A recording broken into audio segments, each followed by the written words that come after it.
Oke, Assalamualaikum warahmatullahi wabarakatuh.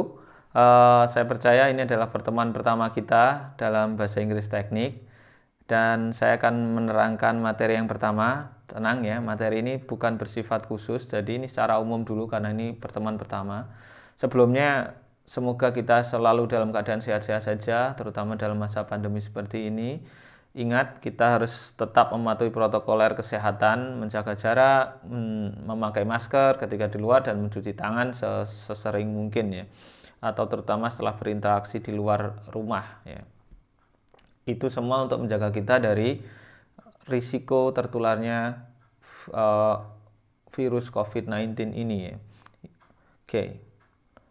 Jadi kembali lagi ke materi ya. Materi ini bersifat umum, sekali lagi ini karena pertemuan pertama kita, yaitu membahas mengenai language, kemudian human nature in learning language, kemudian ada language barrier. Di sini ini berguna untuk memberi kita pengetahuan bagaimana sih sebenarnya mekanisme manusia itu dalam mempelajari bahasa, misal, kemudian ada hambatan apa saja yang mungkin terjadi ketika kita mempelajari bahasa asing ya, supaya kita itu tidak terlalu takut atau kaget ketika menemukan, kok ada kendala ya ketika saya mempelajari bahasa asing, karena itu wajar ya. Jadi kendala itu tidak dianggap sebagai sesuatu yang menghambat Anda belajar, tetapi dianggap sebagai sesuatu yang harusnya kita bisa atasi, kendala yang kita bisa atasi. Oke, untuk silabus lengkapnya nanti Anda bisa baca sendiri melalui share-sharean dari fakultas, jurusan ya. Nanti Anda bisa lihat di situ detail materi rincinya ya, mengenai bahasa Inggris teknik itu nanti apa saja yang akan kita pelajari selama 1 semester ini. Oke, saya akan mulai dari slide yang pertama ya. What is language? Sekali lagi sambil Anda harus simak slide-nya ya, supaya lebih cepat paham saja. What is language? Di sini ada pengertian. Language is a set finite or infinite of sentences. It's finite in length and constructed out of a finite set of elements. Ini pengertiannya by Chomsky. Kemudian apa sih yang kita bisa simpulkan dari definisi di atas? Ini saya akan simpulkan saja supaya lebih simpel ya. Pertama, language itu terdiri dari beberapa set sentence. Jadi beberapa kalimat yang dirangkai itu ya. Makanya dalam bahasa sentence itu memainkan peran yang sangat besar sekali ya. Karena memang elemen yang sering dipakai itu di dalam bahasa itu adalah sentence. Nanti kita bicarakan di belakang ya, lebih lengkapnya. Kemudian kita menggunakan bahasa itu ada panjangnya atau panjang pendeknya itu tergantung dari konteksnya ya. Bisa panjang, bisa pendek, tergantung dari konteksnya. Itu poin yang kedua. Kemudian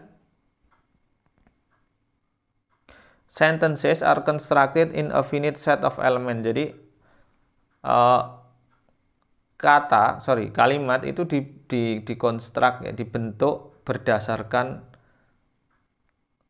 kalau di sini kita bisa lihat elemen yang sudah fix, maksudnya berdasarkan pola yang sudah ditentukan. Itu maksudnya adalah mengenai grammar. Jadi bahasa itu tidak bisa lepas dari tata kelolanya, tata pembentukannya, tata bahasanya, atau mungkin Anda bisa menyebutnya grammar ya, kalau dalam bahasa Inggris ya. Jadi patternnya itu nama lainnya grammar. Ya, ini mungkin kalau yang bahasa Inggris kemarin sudah, ini cuma mungkin review singkat saja mengenai grammar dan pengertiannya secara basic ya. Kemudian di sini ada human nature in learning language. Jadi bagaimana sih manusia itu dalam mempelajari bahasa? Itu ternyata ada 2 mekanisme yang kita itu terapkan dalam hidup kita ternyata ya. Dalam mempelajari bahasa asing tentu saja, dan bahasa pertama kita itu ternyata ada language acquisition versus language learning. Jadi ada 2 mekanisme ini. Language acquisition itu adalah merepresentasikan tata cara kita memperoleh bahasa tanpa melalui alam sadar. Jadi kita mempelajari sebuah bahasa itu tidak melibatkan proses kesadaran. Itu ya bukan berarti nggak sadar terus tidur gitu ya, enggak ya. Nggak sadar itu dalam artian kita tidak ingat memberi perintah kepada diri kita untuk mempelajari sesuatu dengan sadar. Itu kita enggak begitu otomatis dapat. Itu biasanya terjadi pada anak balita ya, terutama yang di bawah 3 tahun ya. Itu adalah mekanisme yang terjadi sekali. Jadi language acquisition itu hanya terjadi sekali saja dalam kehidupan kita ya, yaitu ketika kita masih balita dulu. Jadi ketika kita masih di bawah 3 tahun, itu dipakai untuk memperoleh bahasa pertama kita. Ya, atau kalau istilah lainnya mungkin mother tongue ya. Jadi kita itu mempelajari bahasa pertama kita itu adalah dengan metode language acquisition, dengan sistem language acquisition. Jadi kita dulu ketika mempelajari bahasa pertama tuh nggak inget, ya nggak pernah inget kita itu belajar tata bahasa dan seterusnya, ya nggak pernah inget. Jadi kita itu ingatan kita itu ada, ingatan kita itu dimulai, itu kita sudah bisa berbicara dalam bahasa kita, dalam bahasa pertama kita masing-masing ya. Kalau misal saya orang Jawa, seingat saya sudah bisa bahasa Jawa. Ya, sak medok-medoknya, ya, istilahnya itu dengan logat asli, ya, logat native, ya, itu bisa. Dengan pronunciation native-nya bisa kita. Ya. Kalau Anda orang misalnya Sunda, ya mungkin Anda akan langsung ingatnya sudah bisa berbicara dengan bahasa tersebut. Ya, lengkap dengan pronunciation native-nya. Jadi yes, mirip logatnya seperti orang asli, penutur asli. Ya, tanpa kita itu ingat kapan sih kita itu fixnya belajar, itu nggak ingat. Secara otomatis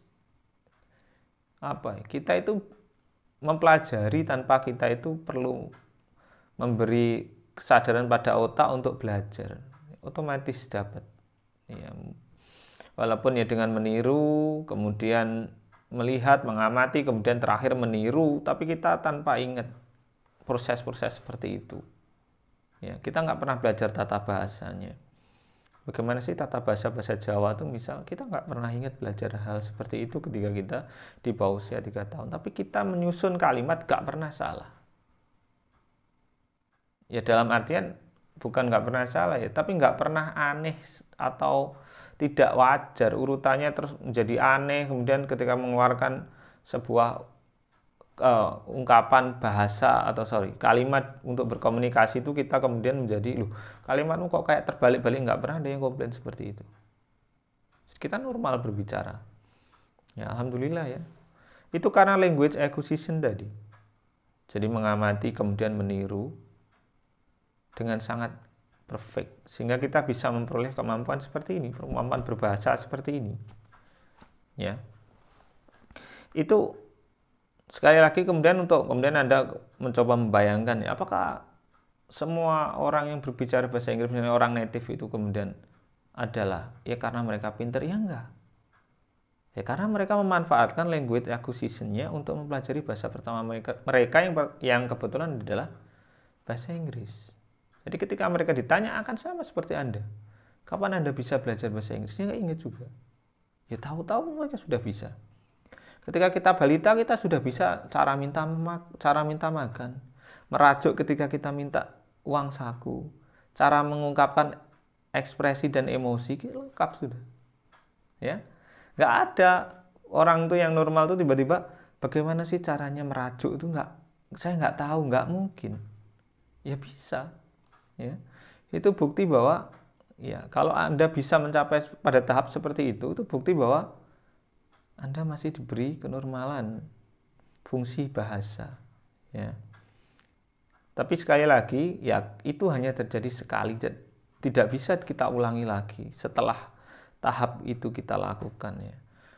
Kalau Anda misalnya orang Sunda, ya Anda akan punya kemampuan berbicara bahasa Sunda dengan kemampuan yang komplit seperti native-nya. Kalau Anda misalnya ada orang Inggris, ya mereka akan bisa bicara bahasa Inggris dengan kemampuan native-nya. Misal kalau kita balik, ini bahasa Inggris itu ya di satu sisi kemampuan language acquisition ini tidak ada hubungannya dengan ras. Ya. Jadi kalau kita mau membayangkan ini, berandai-andai saja ya.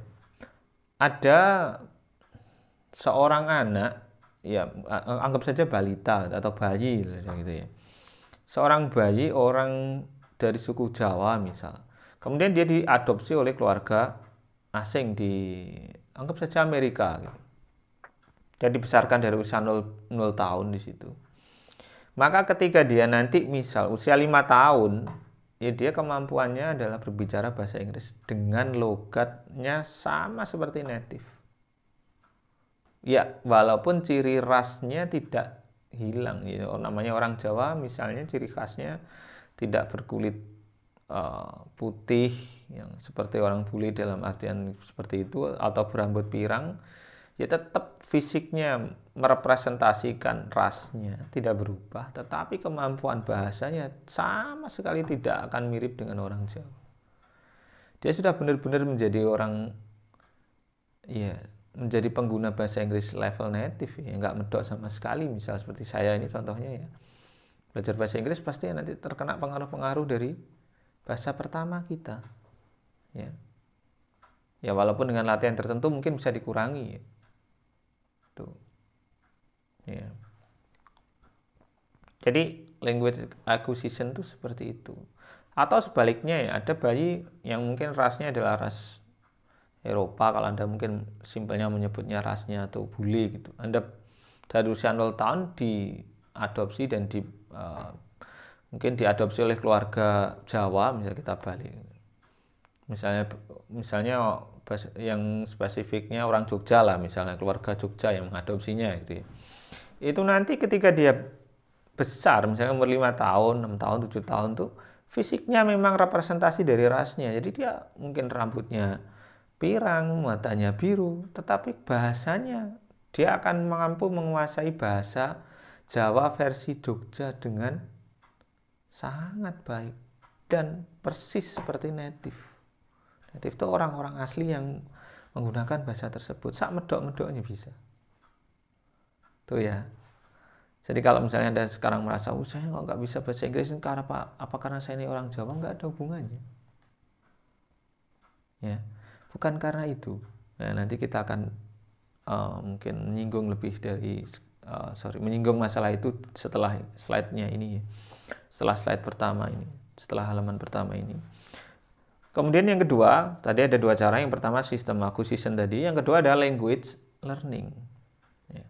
Language learning itu kebalikan dari language acquisition dalam artian sistem cara mendapatkannya. Kalau language learning itu kita memperoleh bahasa yang kita inginkan, bahasa targetnya, dalam artian ya pastinya biasanya bahasa asing ya. Itu adalah dengan melibatkan proses kesadaran. Ya. Jadi kita itu memberi perintah langsung ke otak untuk belajar. Jadi nggak mungkin tahu-tahu bisa, itu kalau learning itu nggak bisa, nggak ada. Itu bedanya ya. Maka setelah kita memperoleh menggunakan language acquisition untuk mendapatkan bahasa pertama kita akan kemudian bersentuhan dengan bahasa asing ya. Ambil contoh yang spesifik, misalnya bahasa Inggris. Ketika Anda mengenal bahasa Inggris diperkenalkan di pendidikan formal, itu ketika Anda menginginkan menguasai bahasa Inggris, Anda tidak bisa menggunakan acquisition lagi. Ya harus learning. Dan karena learning itu melibatkan awareness, jadi Anda ya harus dengan sadar menginputkan perintah ke otak untuk mempelajari bahasa tersebut. Membaca buku mungkin, mendengarkan logatnya orang sana berbicara, ya, dan lain-lainnya. Itu harus ada. Jadi nggak mungkin ada seorang pembelajar bahasa asing, misalnya bahasa Inggris tadi, dia nggak inget kapan belajar tiba-tiba bisa, itu nggak mungkin. Karena bukan acquisition lagi, dia harus learning. Acquisitionnya sudah habis dipakai untuk bahasa pertama yang dia peroleh, ya, entah apapun itu. Ya. Jadi itu perbedaan mendasar. Jadi jangan berharap, misalnya Anda itu pembelajar setelah menggunakan acquisition kemudian di sekolah formal disuruh mempelajari target bahasa tertentu, kemudian Anda menginginkan ya kalau bisa saya nggak sadar gitu ya terus langsung bisa, itu nggak mungkin. Karena itu learning ya. Semua prosesnya seperti itu, nggak mungkin Anda menggunakan acquisition lagi. Ya. Tapi bukan berarti learning itu adalah sesuatu yang mustahil, yang enggak, ya bisa. Tapi ya awareness tadi. Jadi Anda harus sadar menginputkan pola satu persatu, pola kebahasaan tersebut, atau ya kalau istilah dalam bahasa Inggrisnya mungkin grammar. Kemudian vocabnya misal satu persatu diinput ke otak, diingat atau dibuat sebuah memori yang kuat sehingga tidak gampang hilang dari otak kita. Itu ya. Kemudian di sini ada slide selanjutnya yaitu mengenai language barrier ya. Nah, language barrier ini adalah kalau kita terjemahkan secara sederhana adalah halangan mempelajari bahasa. Jadi setiap bahasa itu ada language barrier-nya. Maksudnya adalah ketika kita ingin mempelajari bahasa asing yang asing buat kita, itu pasti ada halangannya atau kesulitannya lah, itu disebut language barrier. Language barrier itu muncul ya karena setiap bahasa itu have specific characteristics. Jadi punya karakteristik spesifik. Ya. Bahasa Inggris karakternya spesifiknya itu nggak sama dengan contoh misalnya kalau kita bahasa Indonesia itu nggak sama. Ya.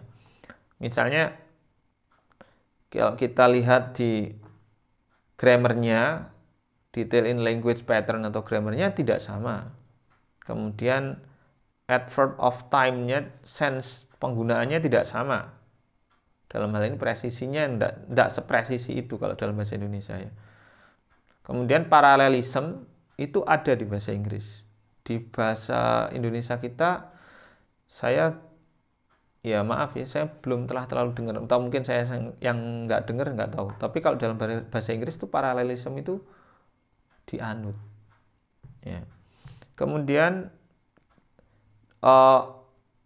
bahasa Inggris itu dalam menanggapi language reasoningnya, dalam menyusun kata-kata untuk menyampaikan maksud ketika berkomunikasi itu dia linear, jadi garis lurus. Kalau orang Jawa, misal seperti saya ini, itu language reasoningnya itu nggak linear, tapi circular ya, muter. Untuk menyampaikan maksud itu saya muter-muter dulu. Kalau saya memang orang Jawa ya, jadi untuk menyampaikan maksud tertentu tuh saya harus basa-basi dulu. Nah ini contohnya. Kalau di sana nggak karena dia linear nggak se ekstrim itu basa-basinya. Ya, itu perbedaan karakteristik yang menjadi language barrier tadi. Ya tentu saja orang Jawa dengan pola pikirnya yang seperti ini akan mengalami kesulitan ketika mempelajari bahasa Inggris yang spesifik karakteristiknya tidak sama. Itu ya. Itu language barrier itu hasilnya dari situ. Jadi ada kesulitan, ya tentu karena pola pikirnya nggak sama, karakteristiknya tidak sama. Jadi bukan hanya masalah vocab ya, atau perbendaharaan kata. Kalau cuma masalah vocab aja Anda bisa akan mengatasi dengan kamus. Maka logikanya adalah siapapun yang memegang kamus otomatis langsung bisa dengan mudah menguasai bahasa Inggris. Tidak seperti itu juga. Ya. Ini untuk menjelaskan seperti itu. Fenomena kesulitan dalam hal mempelajari bahasa asing. Maka dengan teori language barrier tadi akan menjelaskan kenapa sih bahasa asing itu semakin berbeda dengan bahasa kita. Bahasa pertama kita misal yang kita jadikan base dalam pola pikir language reasoningnya itu akan semakin susah. Ya. Karena bahasa pertama kita itu patternnya, vocabnya, cara berpikirnya, cara rasionalitas kebahasaan, cara ekspresinya itu sudah diset dalam otak. Itu ketika ada bahasa asing yang patternnya, rasionalnya, reasoningnya itu nggak sama, itu akan berbenturan dengan pola yang sudah otomatis ditanam di otak kita. Dalam hal ini merujuk pada bahasa pertama kita. Karena tidak sama ya terjadi Ya ibaratnya itu semi penolakan di otak gitu. Loh kok nggak sama ini polanya dengan apa yang sudah tertanam, terprogram. Itu akan diterjemahkan oleh otak kita sebagai sulit. Ya, sebenarnya lebih pasnya itu berbeda, bukan sulit. Berbeda. Berbeda dengan pola yang sudah kita uh, tempelkan di otak selama ini. Nggak sama. Itu juga menjelaskan ya, dalam menggunakan bahasa pertama Anda, misalnya bahasa Jawa nih dalam hal ini kalau saya ya, itu Anda nggak pernah mikir grammar ketika menyusun kata. Dan anehnya, kalimat yang Anda lontarkan itu tidak terdengar aneh. Wajar, itu berarti masih grammatical istilahnya.